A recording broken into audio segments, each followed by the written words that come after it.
Olá, boa tarde. Meu nome é Andressa, sou enfermeira e biomédica. Hoje nós estamos aqui com a nossa segunda live, porque a primeira foi de manhã cedo, então foi a inauguração, em homenagem ao Dia das Mulheres. Então, a Mediatorier, preocupada, né, com a saúde dos seus clientes, de modo geral, ela traz hoje para vocês a live com o assunto que é a violência contra a mulher.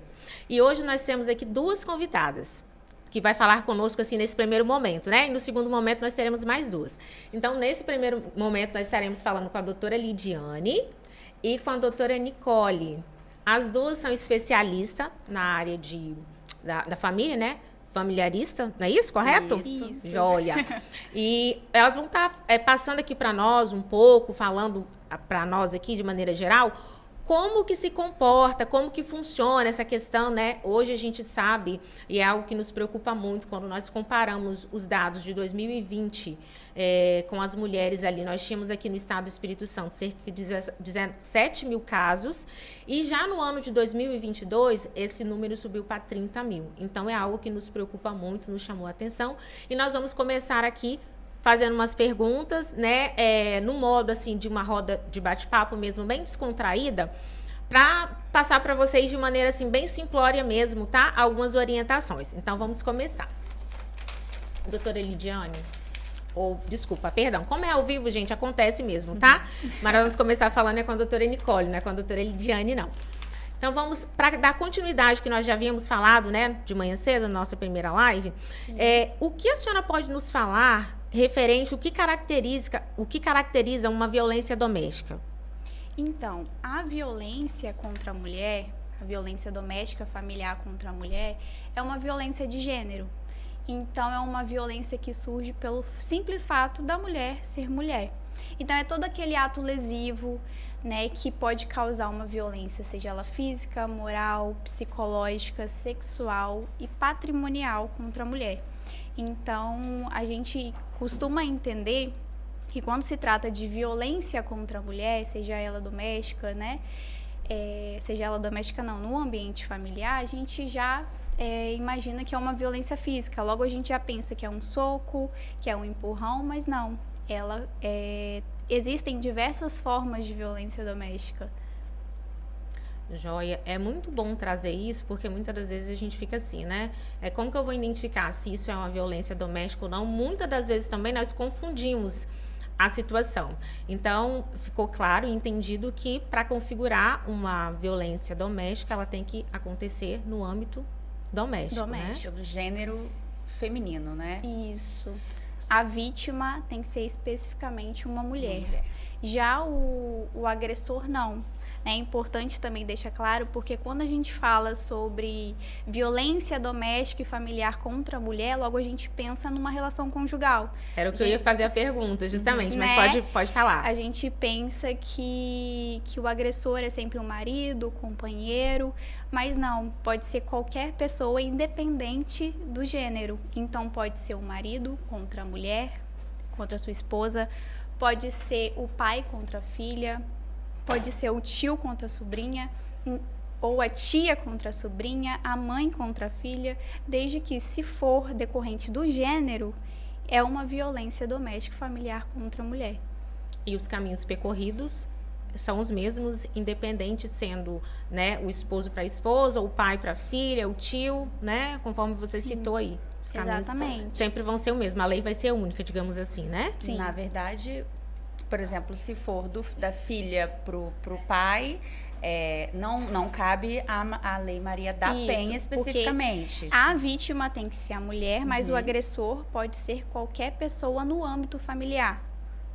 Entende? Então, qualquer pessoa que você tenha aquela relação familiar, não necessariamente precisa estar na mesma casa, residindo na mesma residência, mas que é do seu convívio familiar, que você está presente, né, na sua vida, então pode ser caracterizado, sim, como uma violência doméstica. Entendi. E quais as formas e quais os tipos, né? De que maneira que esse tipo de violência ela pode se manifestar? Então, a violência doméstica e familiar contra a mulher, ela pode se manifestar de diversas formas. E a Lei Maria da Penha, ela traz 5 formas de violência doméstica, que é a violência física, que é a que a gente identifica logo de cara, né? A gente já sabe que é aquela violência que viola mesmo o corpo da mulher, a mulher é lesionada. Então, o agressor, ele se utiliza da força física, seja através de um empurrão, de um chute, ou até mesmo de lançar objetos, né? Então, ele usa dessa força, né, dessa agressividade contra a mulher. Já temos também, né, a violência psicológica, que é a violência que o agressor ele busca atingir a autoestima da mulher. Então, é através de ameaças, e é muito comum que nesse tipo de violência psicológica, o agressor começa a proibir a mulher de fazer determinadas coisas. Então, começa a proibir ela de frequentar determinados lugares, proibir ela de manter contato com a família, proibir ela de sair com as amigas, e sempre assim, mexendo mesmo com o psicológico, ela se sentindo inferiorizada, a autoestima sempre mais para baixo, ela se sentindo muito diminuída e sempre pensando que a culpa de tudo que está acontecendo é dela. Além dessas duas violências, né, que é a física e a psicológica, nós temos também a violência moral, que é aquela violência que, quando o agressor ele difama ou ele utiliza de calúnia, né, ou de injúria contra a mulher. Nesse tipo de violência, é muito comum o agressor ele acusar a mulher de uma traição, ele no meio de uma roda de amigos, ele começar a denegrir a imagem da mulher, expor a mulher ao ridículo, chamar ela de burra, você é isso, você é aquilo, você é ridícula, você tá gorda. Então, é um tipo de violência também, que é muito comum. Muito comum. E além dessas, temos mais duas previstas na lei, que é a violência sexual, que é quando o agressor ele força a vítima, né, a participar de atos sexuais que ela não tem interesse, que ela não queira participar, mas ele acaba forçando, e também é configurado como estupro, é um crime. Então, às vezes, a mulher ela não se sente confortável de praticar tal ato na relação sexual e que o agressor acaba forçando, ou às vezes a mulher faz só para ele parar para ter paz, para parar de encher o saco, digamos assim. Então, também é algo muito comum que a gente não vê no dia a dia, porque é algo que acontece mesmo dentro de quatro paredes, né? E nós também temos a violência patrimonial, que é aquela violência onde o agressor, ele começa a destruir os bens da vítima. Então, ele começa a destruir objetos que ela gosta, ele começa a controlar o dinheiro dela, ele começa a dilapidar o patrimônio do casal. E todos os exemplos aqui que a gente está dando é porque é muito comum a gente realmente visualizar isso numa relação conjugal. Então, a gente sempre cita exemplos de marido, práticos, né, de marido e mulher, que é algo muito comum que ocorre. E são coisas que a gente consegue acompanhar no dia a dia também, né? Exatamente. Essa questão, quando você fala do abuso, né, sexual, eu já me deparei com algumas situações, porque no meu trajeto de enfermeira, o período, né, que eu tive ali, passando por algumas instituições, então eu tive muito contato com algumas pacientes, né, do sexo feminino. E eu me lembro de uma, inclusive, que ela usou um termo que ela se sentiu bem constrangida devido à situação que se deu, ainda dela ali, aquele determinado hospital, que o marido dela, depois teve, né, lá, um agressor, e ela se sentiu muito envergonhada, constrangida para poder falar, né, até mesmo por conta do medo do julgamento, e que em uma das falas dela, algo que ela falou e que ficou muito marcado para mim, é que assim, eu sou obrigada a fazer porque ele é meu marido. Então ele fala que ele tem o direito dele de marido e eu sou obrigada a fazer. É a minha então obrigação. então aquilo ficou, sabe, quando aquilo fica com você e você fala, gente, até que ponto isso é aceitável? E é aquela questão da mulher sempre se sentir ou achar que deve ser submissa nessa relação, e ela né? tendo Aceitar ali tudo. o corpo violado. Porque é algo que ela não consentia, era algo que para ele dava prazer, para ela não. Sim. Então, até que ponto aquilo é bom? Até que ponto que aquilo, né, não é válido? Porque eu entendo que seja em qualquer relacionamento, tem que ter um equilíbrio nessa balança, tem que ser bom para as duas partes, né? Sim, exatamente. Porque senão, a gente sabe que tende a ficar negativo para outra. Então, eu entendo também que alguns tabus têm que ser quebrados, né? Algumas imagens têm que ser desconstruídas para se construir o que é certo. Eu entendo dessa maneira, né? Eu entendo que muitas das vezes a gente vem crescendo com essa cultura, né? Inclusive, nós estávamos falando aqui há pouco, antes da gente começar mesmo aqui, a questão de que briga de marido e mulher não se mete a colher, mas a gente mete sim. Se a gente vê que precisa de ajuda, nós vamos interferir, né? Seja na identificação de qualquer um desses tipos, né? E até mesmo sinais que nós identificarmos, nós temos que estar preparados para poder intervir e ajudar da maneira correta. E eu acho que esse é o caminho, né? Sim, exatamente. Acho que a nossa linha é essa daí. Só gostaria de fazer um adendo, Nicole, doutora, sobre um outro tipo de violência, é a virtual. Exatamente. Agora, né? Porque, às vezes, o agressor, ele não aceita o fim do relacionamento. Então, ele não tem o contato mais com a vítima, ele está proibido de se aproximar da vítima, digamos assim. Então, ele começa a utilizar de outros meios para chamar a atenção. E um desses meios é a rede social, né? Ele começa a divulgar... Por exemplo, se a vítima, no momento da relação, ela deixava filmar algo assim, ou ele mesmo filmava escondido a relação deles, ele acaba expondo esse vídeo na internet. Ele começa a entrar em contato com a família através das redes sociais, né? Algo que é muito comum também de acontecer. Então, também é um tipo de violência, a violência virtual. E é bom falar esse direito, porque muitas das vezes a gente até escuta, né? Esse tipo de fala que virtual é terra sem lei, as pessoas vão fazer o que quer. Não funciona dessa maneira. E eu entendo que uma vez que isso chega a conhecimento de todos, fica muito mais fácil de entender, saber o processo, aonde eu tenho que recorrer, o que eu tenho que fazer, e que eu vou ter esse tipo de atitude, no caso o agressor, mas que ele não vai ficar impune. Exatamente. E o que a gente tem visto também com muita frequência é o famoso aplicativo espião. Quando você percebe, seu celular o sigilo do seu celular já foi totalmente corrompido, né? O agressor está ali acompanhando todas as suas conversas, sabe com quem você conversa, com quem você liga, né? Com quem você desabafa, né? Porque às vezes você quer falar de coisas que acontecem, mas você não quer falar com o seu marido, com o seu companheiro. Você quer expor para uma amiga, para sua própria mãe. E sempre ele tá ali vigiando todos os seus passos, essa sensação de segurança todo o tempo no relacionamento. Sim, e entende-se que era laço que já existia muito antes dele chegar. Então, o fato dessa pessoa estar se relacionando com o outro não significa que esses laços têm que ser rompidos, que eu não posso falar com outra pessoa, que eu não tenho, né, de repente, determinados assuntos que eu me sinto confortável de falar com a minha mãe, que é natural. A gente tem aquela amiga, né, que acaba sendo um ponto de apoio, uma referência para nós. Então, é com quem a gente tá ali sempre conversando, que por nos conhecer também nos apoia, consegue identificar nessa hora o que tá de errado, o que não é daquela maneira, né? Então, eu acho muito importante. Outro ponto também para perguntar, quem pode ser esse agressor? Quem pode ser? Como que a gente faz, né, pra gente identificar quem é o agressor e quem é a vítima diante dessa situação? Então, como até já falado, o agressor ele pode ser qualquer pessoa no convívio familiar mesmo, do convívio familiar. Então, independe de gênero, né? Independe de gênero, pode ser um homem, pode ser uma mulher, e a vítima necessariamente tem que ser mulher, é aplicável para mulher, seja ela mulher, identificada como mulher, que a gente fala que é a cisgênero, né?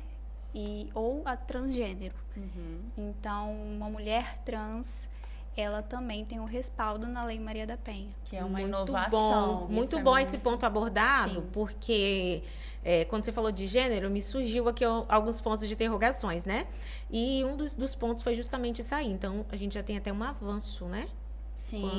Quando se pega nessa contrapartida aí de gênero, né? Porque a gente já tem, já vem com esse processo, mas já vem com respaldo também, né? Do apoio ali, porque a gente sabe que tem várias outras coisas envolvidas, né? Exatamente. Muito bom. Então, agora, vou passar a fala aqui para nossa doutora Lidiane, né? E aí, eu já começo te perguntando como que nós fazemos, né? Como que é feito para identificar, como que eu consigo identificar se esse relacionamento é um relacionamento abusivo ou não? Quais são os parâmetros? Sim, exatamente porque a violência doméstica, né, normalmente não começa com uma violência doméstica. Normalmente, ela inicia em um relacionamento abusivo. Então, o relacionamento, ele possui vários sinais. Então, basta a mulher tentar identificar. Será que esses pontos estão acontecendo no meu relacionamento? Né? E, normalmente, o relacionamento abusivo, ele começa com um relacionamento muito rápido, sabe? Com poucos dias ou meses, esse relacionamento já as pessoas já começaram a morar juntas, já casaram, ou então com meses já dá um salto, né? Um salto de ter filhos. Então, por quê? Porque normalmente o agressor tenta, de alguma forma, prender logo sabe? Pra mascarar, né? Mascarar, porque as máscaras não se mantêm por muito tempo. Logo, sim, a máscara cai, né? Tanto que a família, os amigos já começam a perceber certas atitudes, né? Então, o próximo sinal seria exatamente esse, que é o agressor tenta já começar a afastar o convívio da vítima com a família, com os amigos, porque ele já começa a falar, né, que eu não gosto que você converse com aquela sua amiga, porque ela só fala de homem, eu não gosto que você na faculdade fique de conversa com um homem, sabe? Vai tentando minar as relações, né? Isso exatamente. Quando não proíbe, né, de frequentar a faculdade. Exatamente, que é muito comum. Você não pode estudar, você não pode crescer profissionalmente. Exatamente. Né, então ele já começa a te restringir de você ser quem você é, a usar a roupa que você quer, a maquiagem que você sempre usa. Você pode perceber que normalmente quando uma vítima de violência doméstica começa a dar sinais, claro, para as amizades, é que você começa a perceber que ela para de ter a sua vaidade. Ela começa... Perde o brilho, perde né? o brilho, já não se maqueia mais, né? Já usa determinadas roupas mais, né, mais cobertas, né? Não, para de frequentar, por exemplo, de fazer uma sobrancelha, de fazer um cabelo. Por quê? Porque o homem, ele vai ali minando, sabe? Ele vai te impedindo, ele vai encobrindo o seu brilho. Porque o brilho tem que ser só para ele. Não pode ser mais para ninguém, é só para ele. Então, são sinais singelos. E aí, ele começa a partir para os sinais de uma violência verbal, uma agressão verbal. E normalmente essas agressões elas acontecem dentro de casa. É muito difícil ele agredir verbalmente na frente da família, na frente dos amigos. Então, quando parte para uma violência doméstica, você pode perceber que a gente vê na televisão que os vizinhos falam, mas eu nunca vi eles brigando, eu nunca vi isso acontecer. Nunca presenciei nada, os dois eram perfeitos. Por quê? Porque a mulher tende a ter muita vergonha, sabe? De conversar com alguém, né? De falar, de desabafar com alguém que tá passando por algum tipo de violência, sabe? Então, normalmente quando acontece algo mais sério, ou quando a mulher se divorcia, né? Você é louca, como que você larga esse homem maravilhoso? O homem te sustenta, te banca, paga, te dá tudo, paga a sua faculdade, paga isso, paga aquilo outro. Como você pode? Mas só quem está dentro de casa, só a vítima sabe o que realmente está acontecendo ali dentro, né? Então, a dependência financeira também é outro fator muito importante. Sim. Porque, como a doutora Nicole falou, tira da faculdade, tira do trabalho, né? Ou quando a mulher trabalha, tem que dar o dinheiro para o homem administrar. E a mulher não tem um dinheiro para ir para um salão, não tem um dinheiro para fazer uma unha, nem para comprar roupa para as crianças, comprar um brinquedo, porque o dinheiro é todo... Né? O dinheiro vai todo para a mão do marido. Às vezes falando assim, às vezes as pessoas que estão nos acompanhando vai pensar assim, nossa, mas ainda hoje acontece. Sim. Eu falo porque às vezes me chega, sabe, alguns tipos de comentário, ou você conhece fulano, menina, aconteceu isso com fulano, você acredita? E aí você começa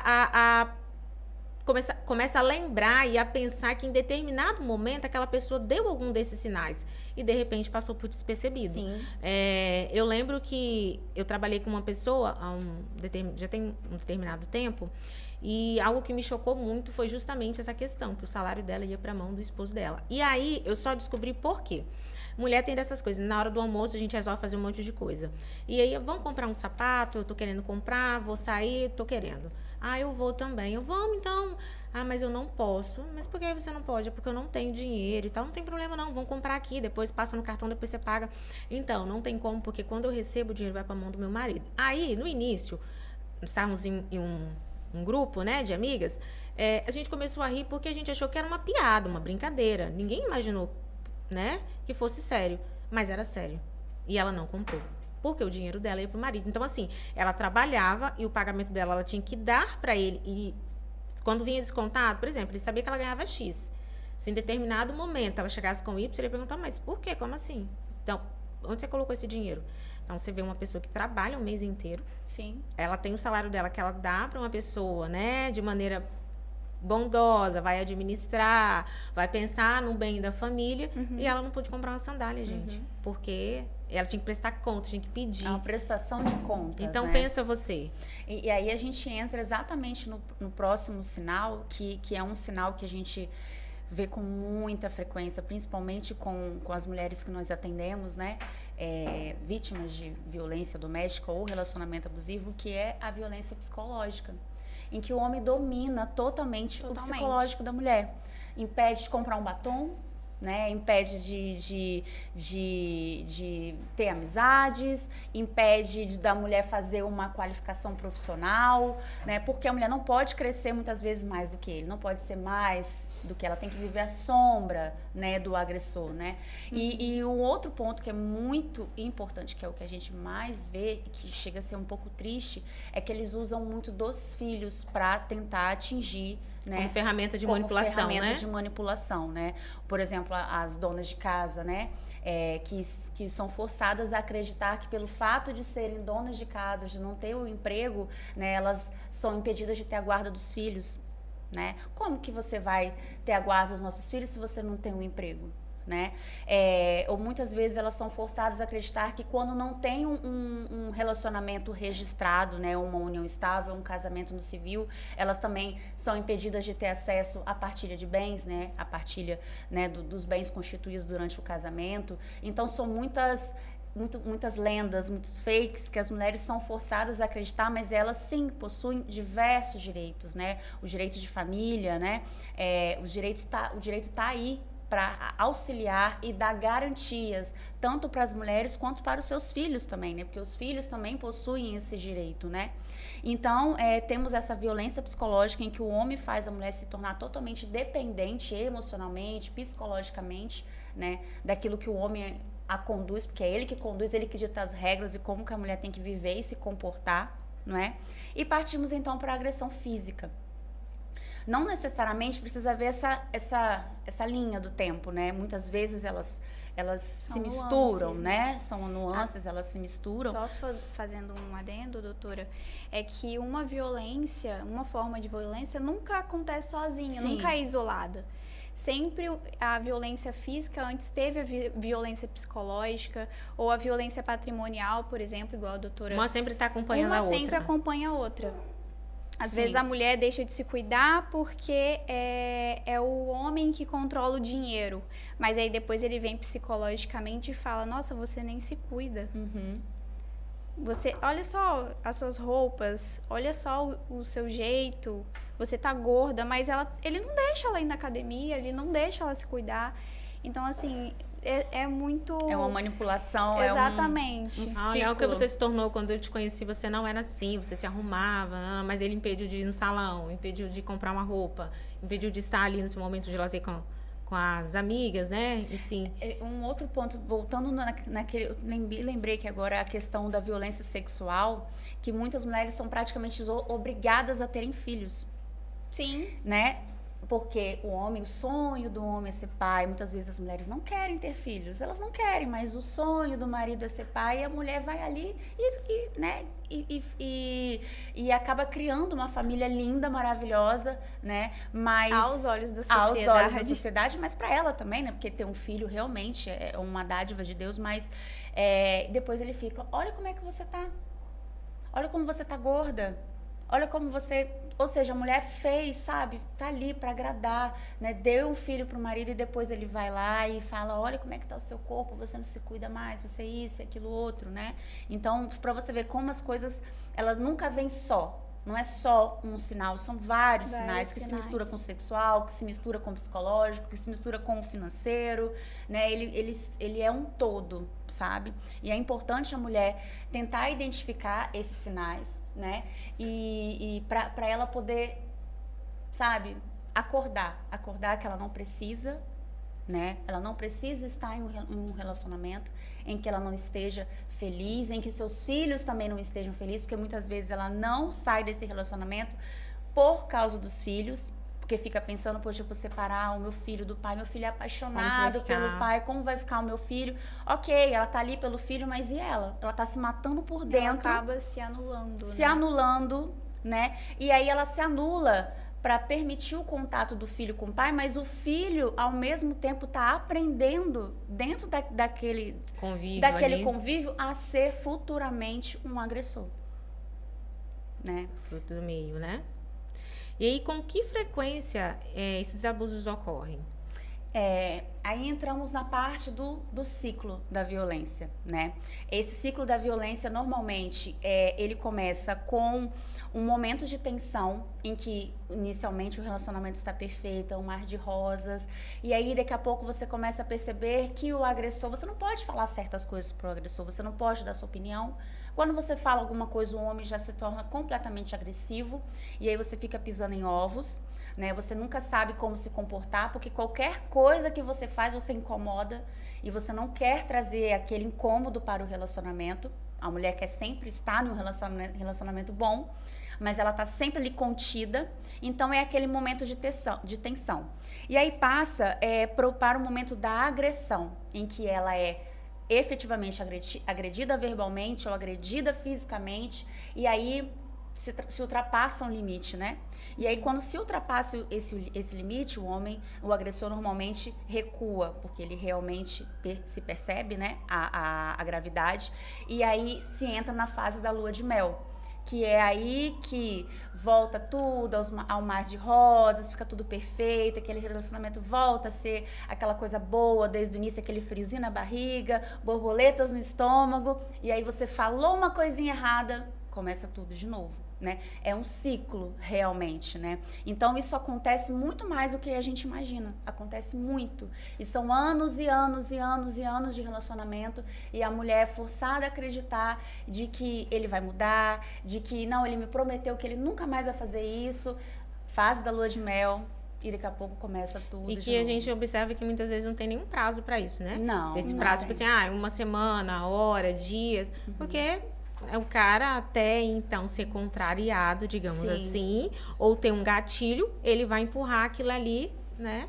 Pra mostrar pra pessoa que realmente ele tá de boa, um cara do bem, que tá ótimo, né? E que tudo vai se resolver, digamos assim, né? Que não vai mais acontecer as agressões. Mas a gente sabe que é um ciclo que, em algum determinado momento, ele vai ter ali algum indício, né? E qual a importância, né, de se buscar auxílio jurídico? O porquê do auxílio jurídico, né?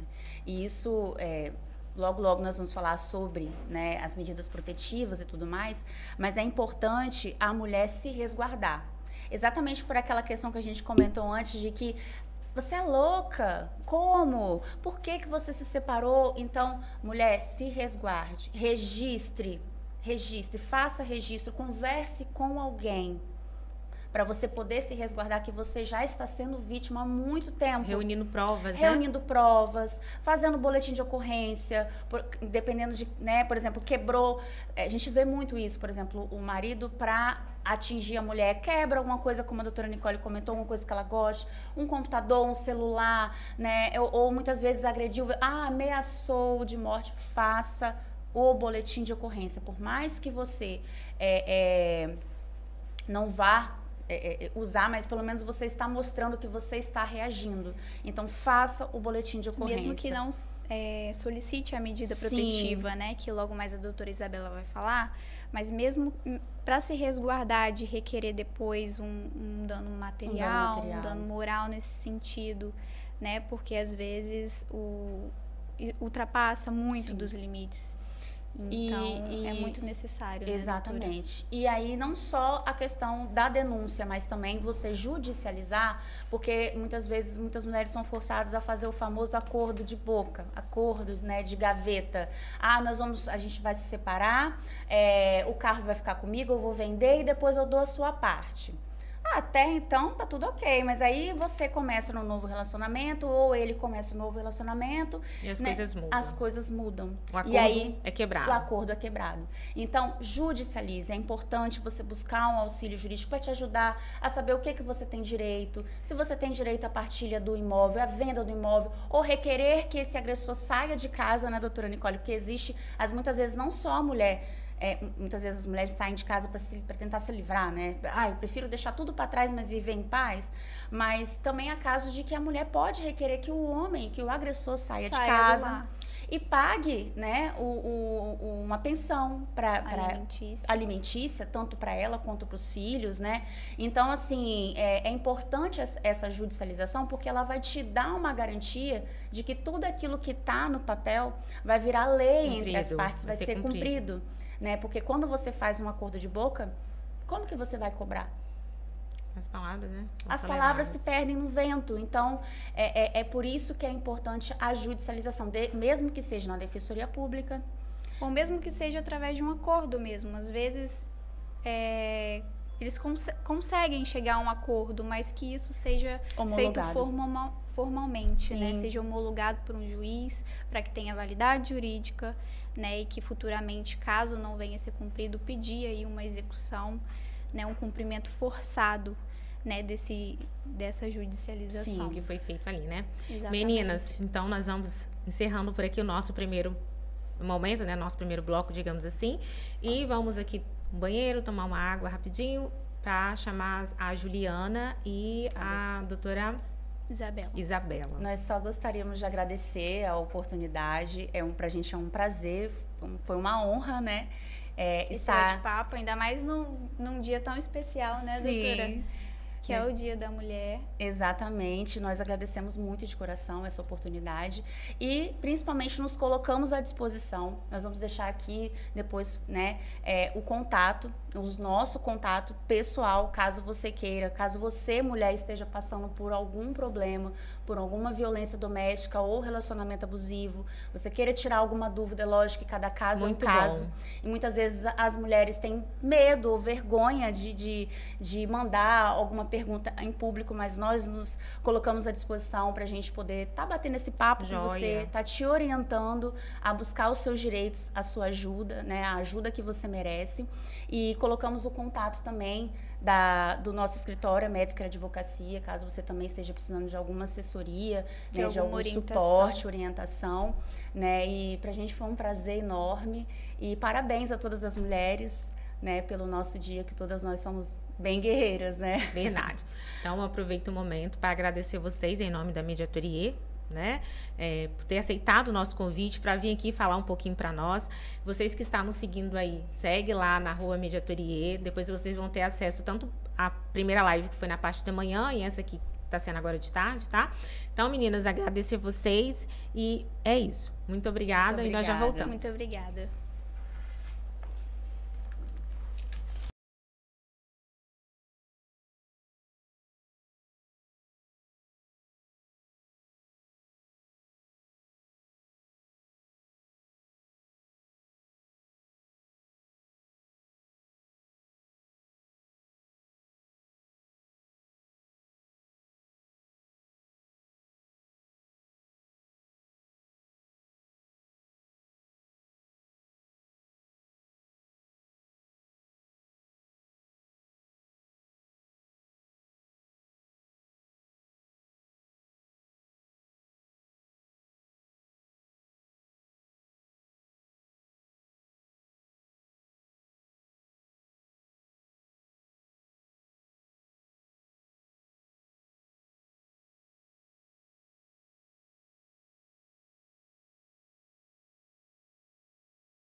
Olá, continuando aqui a nossa segunda live, né? No nosso segundo bloco, nós estamos aqui recebendo as nossas duas outras convidadas, que é a Juliana, que é a nossa colaboradora assistente social na Mediatoria, e a doutora Isabela, do Escritório de Advocacia Médicos.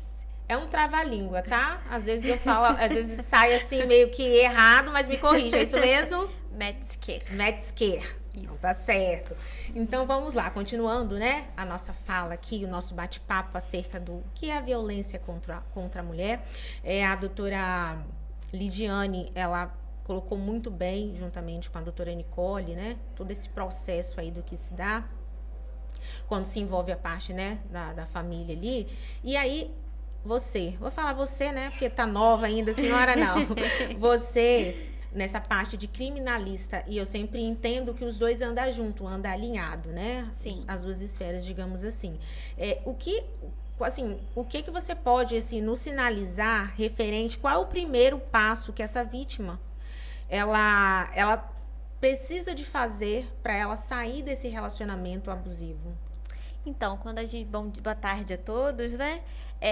Quando a gente visualiza essa situação de vulnerabilidade da vítima, né, que como a doutora Nicole explicou, acontece dentro de casa, na grande maioria das vezes, né, justamente até pelo nome, né, violência doméstica e familiar,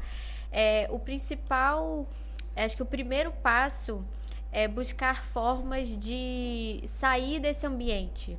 No caso, sair da proximidade com o agressor, sair do campo de acesso dessa pessoa que está ali praticando diversos tipos de violência contra você.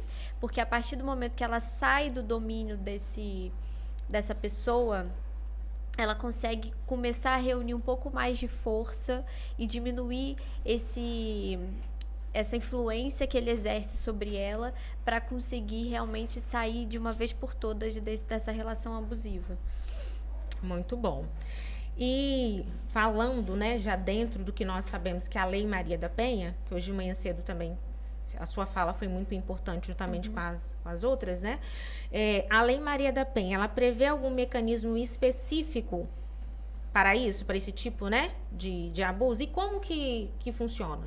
Então, a Lei Maria da Penha, eu diria até que é a grande novidade que a Lei Maria da Penha trouxe, né, quando ela foi pensada e foi criada como um mecanismo de proteção às mulheres, que são as medidas protetivas.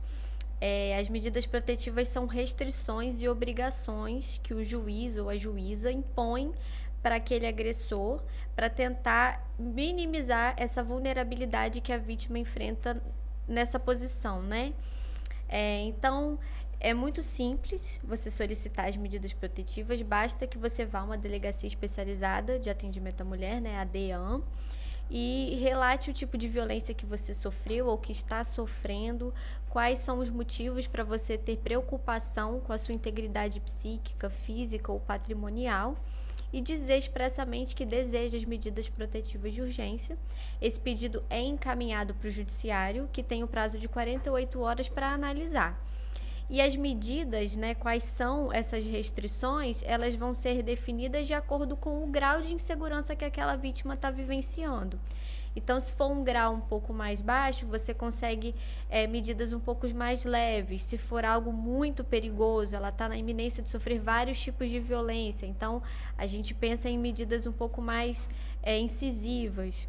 E como exemplo, né, a lei traz quais são essas medidas, mas as mais famosas e talvez as mais importantes sejam o afastamento do lar. Acho interessante eu colocar isso, porque às vezes a vítima sai e o agressor fica. Através da medida protetiva, quando ele é afastado do lar, você consegue inverter. Você consegue tirá-lo do lar e você retornar. Porque, e principalmente quando envolve menores, né? A proibição de entrar em contato com a vítima por telefone ou por mídia social, não só com a vítima, mas também com familiares e com amigos próximos. A gente sabe que é muito comum o agressor, quando ele não consegue esse contato direto com a vítima, ele recorrer a pessoas do convívio dela. Então, ele acaba contaminando diversas outras pessoas nessa compulsão, né? Nesse entendimento obsessivo que ele tem dessa Ele situação. vai, tipo, tentando minar, né? Então, eu chego por meio de um amigo, chego por meio de alguém da família, né? Exatamente. Vai forçando essa aproximação, digamos assim, né? Exatamente. E aí você consegue estender essa proibição para essas pessoas que acabam ficando envolvidas nessa situação tumultuosa, né, ali. Você tem também a possibilidade de proibição de contato por mídia social, que a doutora Nicole falou muito sobre a violência virtual, né? Então você consegue impedir isso também. Enfim, são diversas medidas. Ele pode ficar obrigado a frequentar grupos de apoio, de reeducação, para que ele consiga compreender a problemática envolvendo aquelas atitudes que ele passou a ter. Então, assim, são várias medidas realmente visando proteger ao máximo essa vítima, afastá-la, isolá-la desse agressor. É importante dizer também que as medidas protetivas, elas são independentes, porque muitas vezes a vítima fica com medo de registrar um boletim e gerar um processo, gerar uma investigação, então ela não quer, não é o objetivo dela, ela só precisa de ajuda para sair do relacionamento e não é necessário. A medida protetiva é um procedimento totalmente independente. Então você pode ir até a delegacia, solicitar essas medidas e não provocar uma ação judicial ou alguma coisa assim contra ele. E a lei prevê também outros mecanismos para trazer maior efetividade para a medida protetiva, como, por exemplo, o botão de pânico, que você solicita junto com a medida protetiva, que quando você suspeita ou você está vendo que o seu agressor está descumprindo a medida, você aciona e uma viatura vai até a sua casa ou até o lugar onde você está para prestar esse socorro. Você pode pedir também a patrulha da Maria da Penha, que viaturas fazem rondas próximos da residência da vítima, do local de trabalho dela, também para inibir o acesso, né? Se ele estiver considerando, ele pode ser preso em flagrante ali naquele momento, se tiver descumprido o distanciamento mínimo que ele precisa manter dela. É bem interessante porque muito se fala na Lei Maria da Penha, né? Mas eu entendo que pouco se conhece sobre realmente o que a lei ela te respalda, quais são os seus direitos, né? E pela sua fala e das outras doutoras também, às vezes fica até entendido de maneira errada de o que se aplica à Lei Maria da Penha ou o que não se aplica. Sim. Né? Porque muitas das vezes você vê uma situação que é fora do ambiente doméstico e aí se usa, olha, a Lei Maria da Penha e tal, e a gente sabe, devido à fala de vocês, de tudo que foi explanado aqui hoje, que não é assim, né? Que não procede dessa maneira. Então, eu acredito que até mesmo ficando claro o que a lei respalda, o que é a lei em si e o que ela te ampara, fica mais fácil para você entender, para você saber os seus direitos, para você saber apoiar, orientar aquelas pessoas que realmente precisam, né? Ter um norte, um direcionador, digamos assim. E aí eu aproveito para te perguntar quais são as consequências que esse agressor, digamos assim, ele vai ter ao descumprir essas medidas que foram impostas aí pela lei. Então, a partir do momento que as medidas são concedidas, um oficial de justiça vai atrás desse agressor para que ele fique totalmente ciente de quais são essas restrições, quais são essas obrigações com as quais ele vai precisar conviver dali para frente. A partir do momento que ele é cientificado oficialmente, ele fica obrigado a cumpri-las e a respeitá-las, e a partir do momento em que ele não faz mais isso, ele comete um crime, que é o crime do artigo 24A da Lei Maria da Penha, que é o crime de descumprimento de medida protetiva.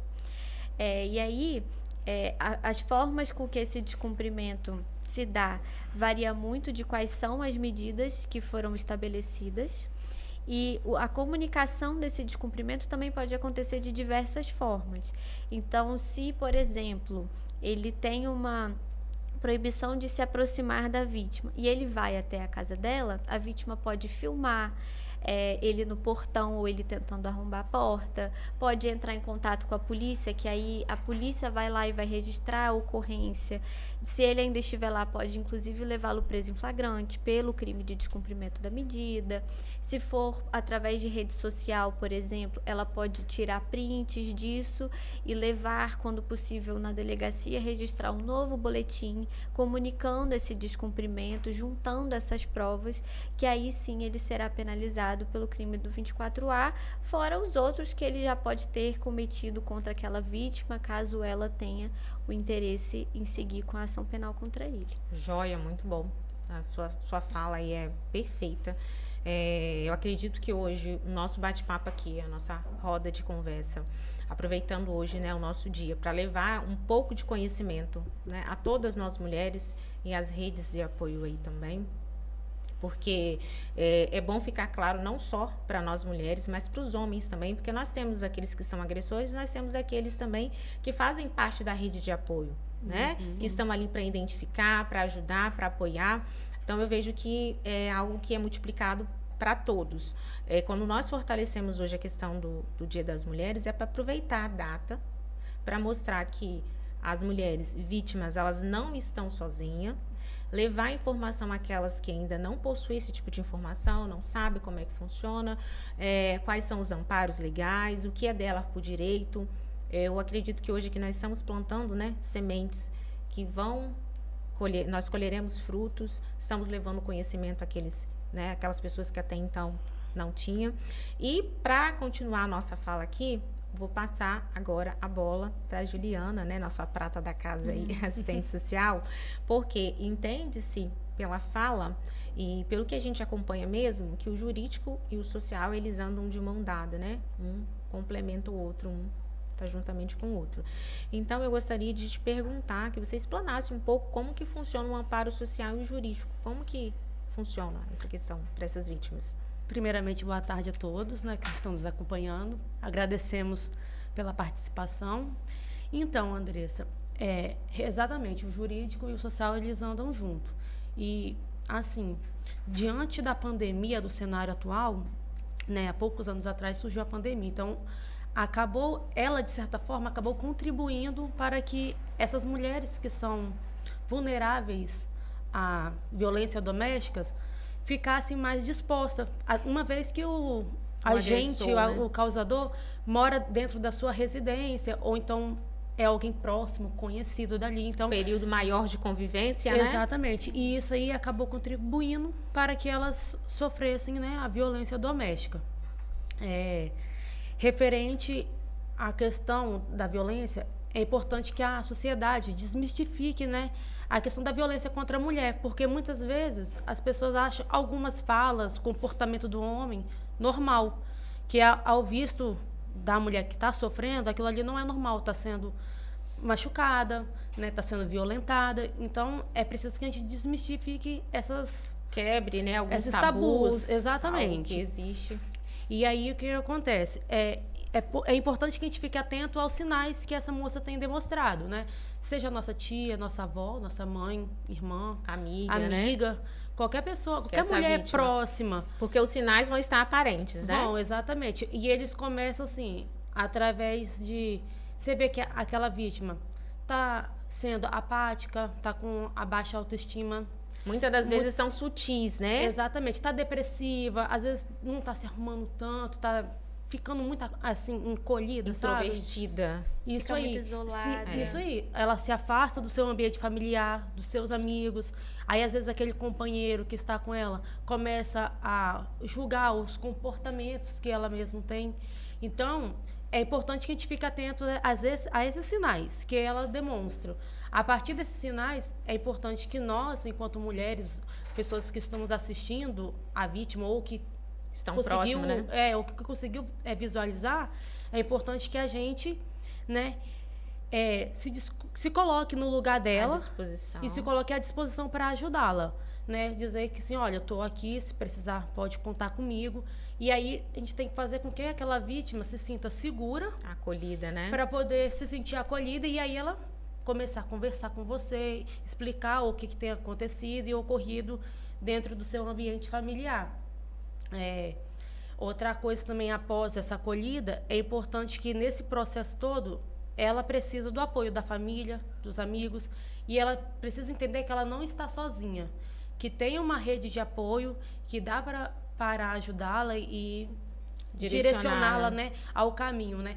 Lógico que a pessoa que esteja com ela pode ajudar a denunciar, pode ligar para o 180. É muito importante também destacar que as pessoas podem denunciar através do 180, só que muitas das vezes elas ficam com medo e receosos de ser identificado. E ela é anônima, é só dizer que não quer que seja identificada. E aí relate para o 180 o que tem acontecido com aquela pessoa, aonde que ela mora, que aí a polícia vai chegar até o local, né? Então, voltando à parte que acolhemos ela e dizemos que não estamos sozinhos, então é importante que estejamos juntamente ao lado dessa vítima, né? E aí dizer, olha, eu estou com você, vou te acompanhar, vou até a delegacia, vou te ajudar a entrar com um processo judicial. E ela precisa entender que ela também precisa de ajuda. E até mesmo se por algum motivo, né, foi o que as doutoras sinalizaram, ela só quer a medida protetiva, ok, eu respeito, eu estou aqui para te apoiar, mas vamos buscar essa medida protetiva para o seu respaldo da sua integridade, né? E quando a gente fala de integridade aí, nós estamos falando da física e da mental, porque não tem como você ter uma ou outra, né? As duas vão sempre estar juntas, porque um indivíduo doente mentalmente, né? Ele não é um indivíduo saudável fisicamente. Exato. Né? E vice-versa. Então, é ter mesmo esse norte para poder ser esse apoio para essa vítima e ela se sentir segura, né? Eu sei que de um lado eu tenho um agressor, mas eu tenho aqui uma âncora, alguém com que eu possa ali, vai me dar suporte e que vai entender os meus processos, né? Não está ali para me julgar, e sim para me ajudar. Isso aí. E para me apoiar, porque é o que nós falamos anteriormente. Vai ter hora que essa pessoa vou buscar a medida protetiva, ou de repente quero fazer um boletim, daqui a pouco ela retrocede, mas nós não estamos aqui para julgar, nós estamos aqui para apoiar, até mesmo quando nós entendemos e identificamos, nós sabemos que em algum momento isso vai ocorrer, mas que nós não estamos ali para desistir. Nós estamos ali para apoiar e para mostrar ela, e até mesmo conscientizar. Até porque não é no nosso tempo, é no tempo da vítima. Isso aí. Então, tem que ser trabalhado também assim, minuciosamente, indo aos poucos, até chegar na fase que, assim, ó, vamos, agora, segura minha mão que eu tô com você e vamos até o final. Não vou desistir de você. Exatamente. Isso aí. E aí, Andressa, é importante também destacar para as pessoas quais são as redes de apoio que essa vítima tem. Aonde, né, nós podemos procurar essa rede de apoio. Exato. Tem a questão do 190, que as pessoas podem estar ligando, né, mas é quando a vítima já aconteceu uma morte, ou então foi lesionada, né? Então as pessoas podem estar ligando para o 190 para poder denunciar. Outro meio de canal é a campanha, né, do sinal vermelho, onde a pessoa faz um xizinho na mão, porque muitas das vezes ela pode estar acompanhada daquele agressor o tempo todo. É aquela sombra atrás dela o tempo todo, perseguindo e ministrando os passos dela para onde que ela vai, né, controlando.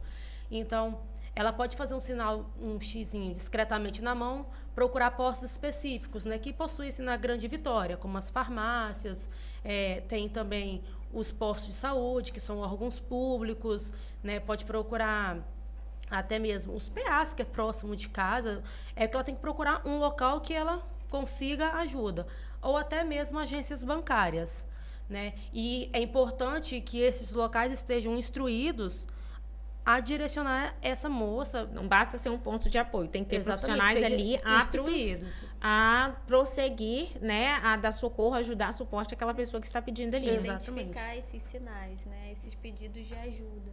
Exatamente.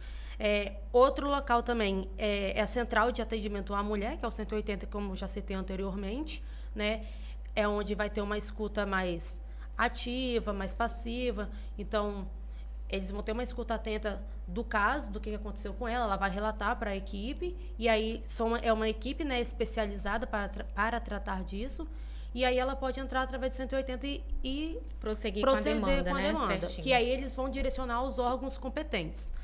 Após esse local, também temos outra rede de apoio, que também é a Delegacia Especializada de Atendimento à Mulher, que é a mais comum da gente procurar, né?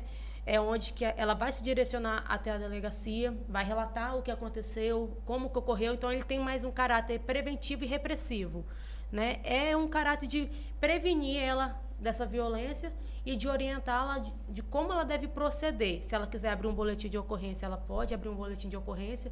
Quiser fazer corpo de delito, ela também pode fazer corpo de delito, mas ela também não é obrigada, ela tem que estar à vontade para fazer, né? Porque, como informado no bloco anterior, existem as violências físicas e psicológicas, né? Que a vítima sofre. E também temos as delegacias comuns, né? Pode, às vezes, talvez aquela delegacia é mais próxima da residência dela, então ela pode se direcionar até lá, que ali eles vão tomar as devidas providências e encaminhar ela para um outro local ou levá-la em segurança. É importante destacar que os condomínios também, quando eles veem que aquela vítima está tendo alguma violência doméstica, eles têm que denunciar. É obrigatório e agora é lei, né? O síndico tem que que denunciar. prestar esse auxílio para a vítima. É Ó, tá vendo? obrigatório. Interessante. E Muito muitas das bom. vezes, né, muitas pessoas não sabem. Então, se você vê que uma mulher está em situação de violência, denuncie, procure ajuda. Não deixe de procurar ajuda. Um outro mecanismo que elas podem estar procurando também tem a Defensoria da Mulher, né, e as Defensoria Pública. Às vezes aquela família não tem Condição condições financeira, né? financeiras de estar arcando judicialmente com o processo, mas diante da lei, aquelas famílias que são mais carentes conseguem sim ter todo apoio, um respaldo jurídico, e aí eles vão analisar e instruí-las como proceder naquele atendimento. Olha, muito bom. Nós vamos ficando por aqui, vamos encerrar, né? Mas antes de encerrar, eu quero agradecer a Juliana, assistente social, e a doutora Isabela, tá? Pela sua fala aqui, Muito obrigada. por todas as orientações.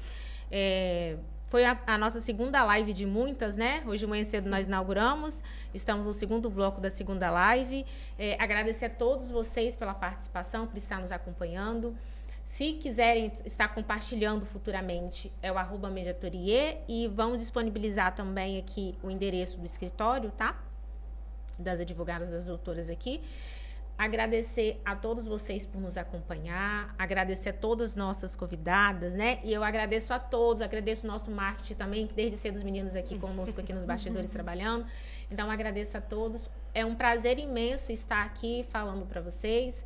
E deixo o recado aqui para nós mulheres da conscientização, da importância de se cuidar, de se amar e sempre lembrar de estar atentos aos sinais, né? Eu acredito que tudo que foi dito aqui hoje já nos fortaleceu, já nos deu um norte para entender como proceder diante dessas e qualquer de uma dessas situações. Agradecer a Mediatorie por essa porta que ela abriu para nós trazermos, porque a preocupação dela de cuidar de saúde, de estar, né, no bem-estar dos seus clientes.